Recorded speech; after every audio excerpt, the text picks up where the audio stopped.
रावलपिंडी की अडियाला जेल इंतजामिया की एक और मुबैना गफलत सामने आ गई। अडियाला जेल से कैदी फरार हो गया और जेल इंतजामिया को खबर तक न हुई। जराये के मुताबिक अडियाला जेल का कैदी नुमान मसीह गुज़िश्ता रात से लापता है। कैदी मुनशियात के मुकदमे में कैद था। इब्तिदाई इतलात के मुताबिक अदालत जाते हुए दीगर कैदियों के हमरा फरार हुआ।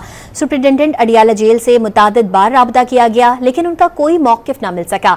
IG जेल खानाजात का कहना है कि तहकीकात की जा रही हैं, जिम्मेदारों के खिलाफ सख्त कार्रवाई होगी। फरार होने वाले कैदी को जल्द गिरफ्तार कर लिया जाएगा। रावलपिंडी की अडियाला जेल इंतजामिया की एक और मुबैना गफलत सामने आ गई। अडियाला जेल से कैदी फरार हो गया और जेल इंतजामिया को खबर तक न हुई।